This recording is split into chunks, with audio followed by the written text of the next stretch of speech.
Hello guys, എല്ലാവർക്കും നമസ്കാരം. ട്രിവാൻഡ്രം പൊള്ളോസിൻ്റെ ഒരു പുതിയ വീഡിയോയിലേക്ക് എല്ലാവർക്കും സ്വാഗതം.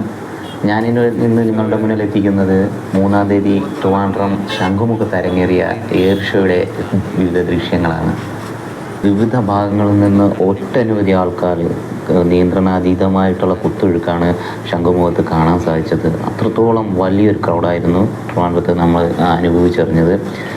നമുക്കറിയാം, ഇവിടെ നിന്ന് ഏകദേശം, അതായത് നമ്മുടെ വലിയതുറ പള്ളിയുടെ, ക്രിസ്ത്യൻ പള്ളിയുടെ മുമ്പിൽ പോലീസ് ബാരിക്കേഡ് മുഖാന്തരം ഗതാഗതം നിയന്ത്രിക്കുകയാണ് ഉണ്ടായിരുന്നത്. അതുവരെയുള്ള ഭാഗങ്ങളിലെല്ലാം വാഹനങ്ങൾ പാർക്ക് ചെയ്യുകയും അവിടെ നിന്ന് ആളുകൾ കിലോമീറ്ററുകളോളം നടന്ന് ശംഖുമുഖം പ്രദേശത്തെത്തുകയാണ് ചെയ്തിരുന്നത്. നമ്മളിവിടെ കാണുന്ന വലിയതുറ പാലത്തിൻ്റെ സമീപത്തായി ഒരു പുലിമുട്ട് സ്ഥാപിച്ചിട്ടുണ്ട്. നമുക്കറിയാം, കേരളത്തിൽ തന്നെ ഏറ്റവും കൂടുതൽ നാശനഷ്ടങ്ങൾക്കും, പ്രത്യേകിച്ച് തിരുവനന്തപുരം, പൂന്തുറ, വലിയതുറ എന്നീ ഭാഗങ്ങളിലൊക്കെ ഒരുപാട് നാശനഷ്ടം സംഭവിച്ച 2017 നവംബർ 29 ആഞ്ഞടിച്ച ഓഖി ദുരന്തം, ആ ദുരന്തത്തിന് ശേഷം ഒരുപാട് നാശനഷ്ടങ്ങൾ നമുക്ക് സംഭവിക്കുകയുണ്ടായി. അതിൽ ഇരകളായതിൽ ഒരു ഭാഗം കൂടിയാണ് ഈ വലിയതുറ. ആ വലിയതുറയുടെ അതിനുശേഷവും ഒരുപാട് കടൽക്ഷോഭങ്ങളും മറ്റും ഏറ്റെടുത്ത അല്ലെങ്കിൽ അനുഭവിച്ച ഈ പ്രദേശത്തിൽ ഈ പുലിമുട്ട് സ്ഥാപിച്ചത് കാരണം ഒട്ടനവധി ആൾക്കാർക്ക് ഒരു ആശ്വാസമായിട്ടുണ്ട്. അപ്പോൾ നമുക്കറിയാം, ഈ പുലിമുട്ടാണ് ഇപ്പോൾ ഇന്ന് നമ്മുടെ എയർ ഷോ കാണാനെത്തിയവർക്ക് വലിയൊരു സഹായമായത്.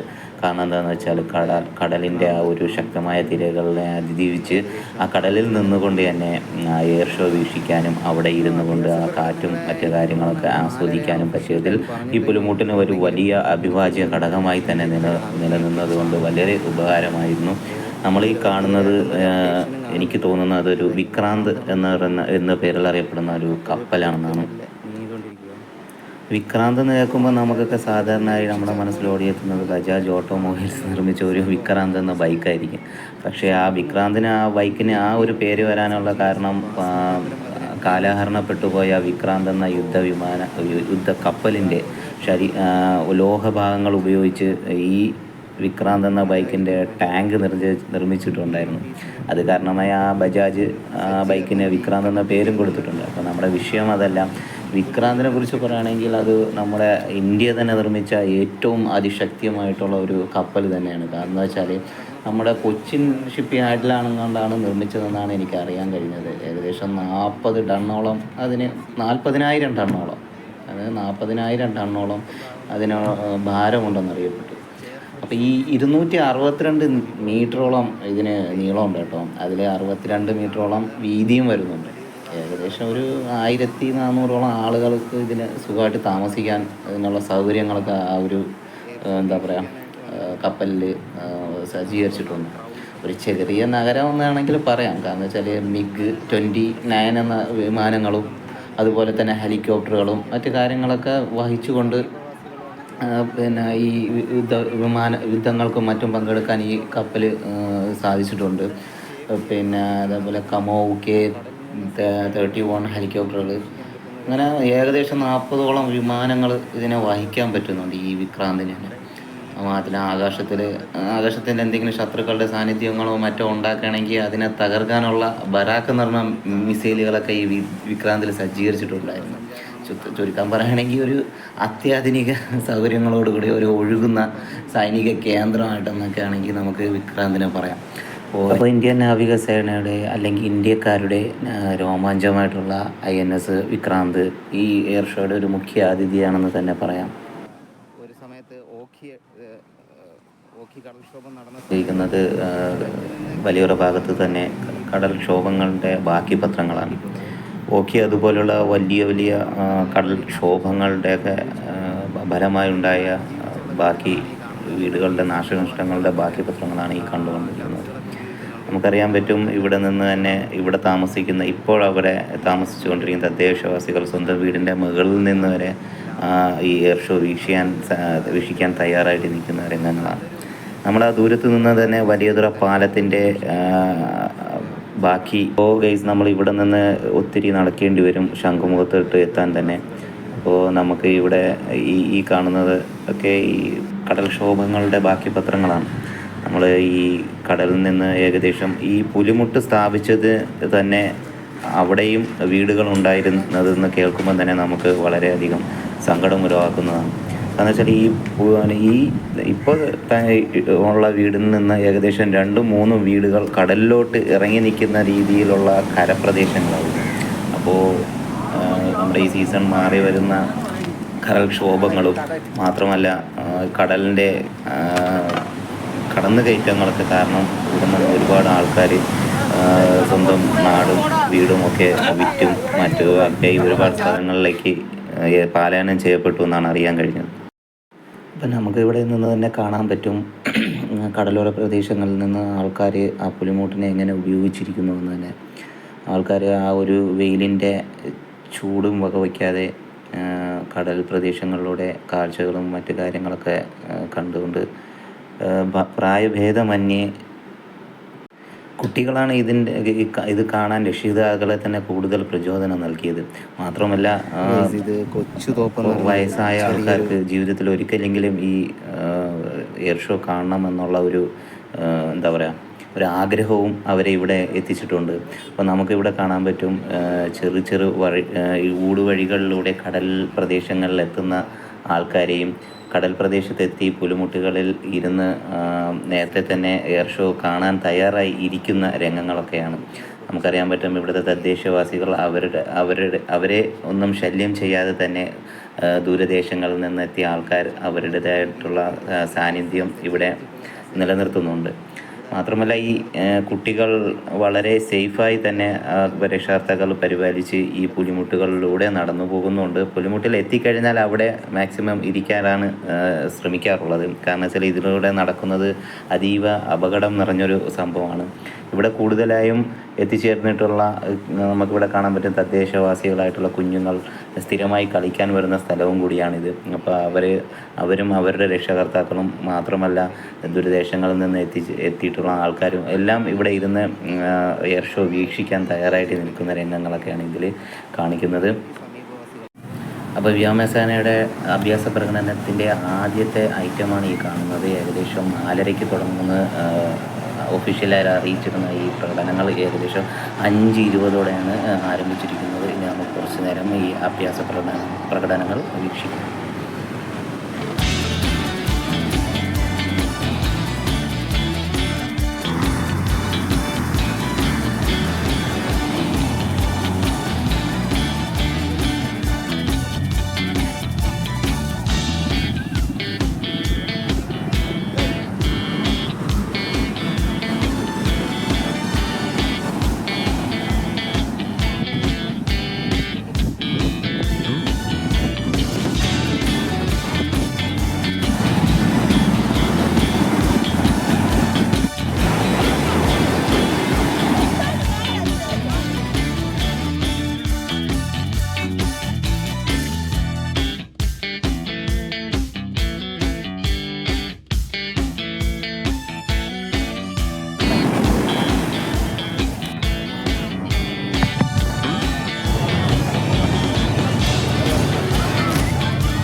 അപ്പോൾ ഗെയ്സ്, ഇതാണ് നമ്മുടെ തിരുവനന്തപുരം ശംഖുമുഖത്ത് അരങ്ങേറിയ വ്യോമസേനയുടെ അഭ്യാസ പ്രകടനം.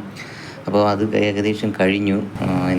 ഇനി ഇവിടെ എത്തിച്ചേർന്നിട്ടുള്ള ആൾക്കാരെല്ലാം സ്വന്തം വീടുകളിലെത്താനുള്ള തത്രപ്പാടിലായിരുന്നു. ഈ കാണുന്നത് ഞാൻ നിന്നിരുന്ന സ്ഥലത്ത് നിന്ന് ചെറിയ ഊടുവഴിയിലൂടെ മെയിൻ റോഡിലെത്താൻ ശ്രമിക്കുന്ന വഴികളാണ്. ഈ സമീപ പ്രദേശങ്ങളിൽ ഏതെങ്കിലും ഒരു ചെറിയ ഊടുവഴിയിൽ കയറിക്കഴിഞ്ഞാൽ അത് എവിടെ ചെന്നെത്തുന്നതെന്ന് ആ പ്രദേശത്ത് വസിക്കുന്നവർക്ക് മാത്രമേ അറിയാൻ പറ്റത്തുള്ളൂ.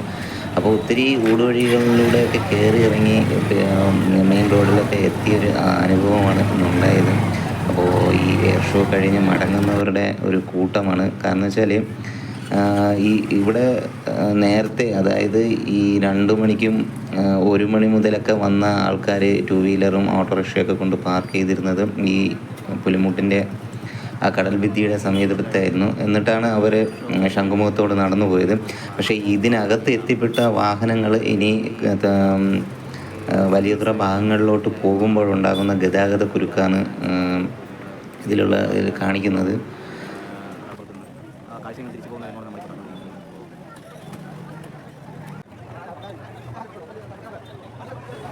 അപ്പോൾ ഗൈസ്, ശംഖുമുഖം മുതലുള്ള എല്ലാ ആൾക്കാരും ഓരോരോ ചെറുവഴികളിലൂടെയാണ് മെയിൻ റോഡിലെത്തുന്ന ദൃശ്യങ്ങളാണ്.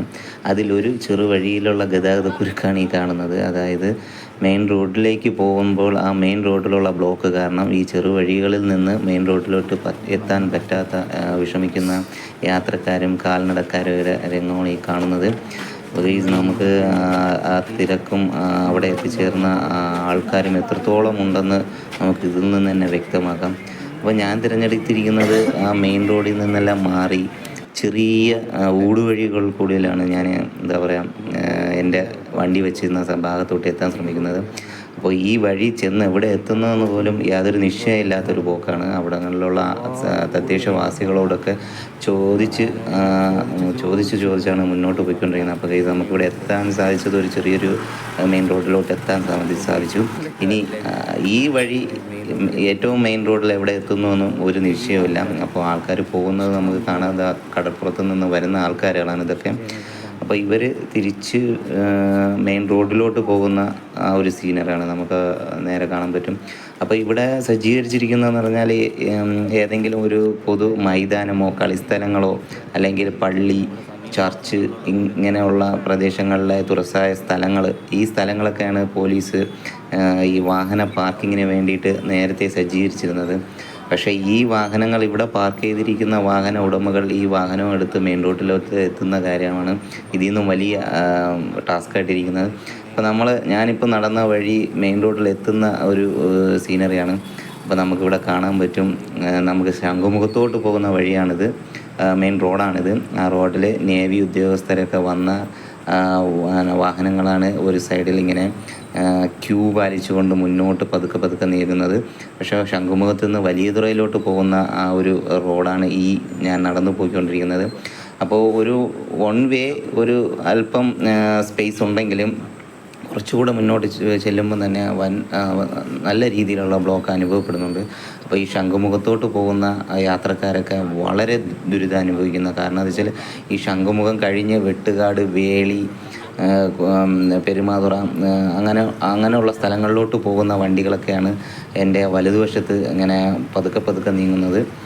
ശംഖുമുഖത്ത് നിന്ന് വലിയതുറ, കോവളം ആ റൂട്ടിലോട്ട് പോകുന്ന വണ്ടികളാണ് ഇപ്പോൾ നീങ്ങിക്കൊണ്ടിരിക്കുന്നത്. അപ്പോൾ നമുക്കതിൻ്റെ ഏകദേശ രൂപം ഇപ്പോൾ പിടികിട്ടുന്ന. അപ്പോൾ ഞാനിപ്പോൾ പൊയ്ക്കൊണ്ടിരിക്കുന്ന ചെറിയ ഒരു ആൾക്ക് നടന്നു പോകുന്ന ഗ്യാപ്പ് കിട്ടുമ്പോൾ ആ വഴി കൂടെ നടന്നു പോകേണ്ട അവസ്ഥയാണ്. ഇപ്പോൾ നമുക്ക് അറിയാൻ പറ്റും ഓരോരോ ആൾക്കാരും എത്ര ബുദ്ധിമുട്ടി, അതായത് വാഹനങ്ങളുള്ളവരെക്കാൾ പെട്ടെന്ന് നടന്നെത്താൻ സാധിക്കുന്ന ഒരവസ്ഥയാണ്.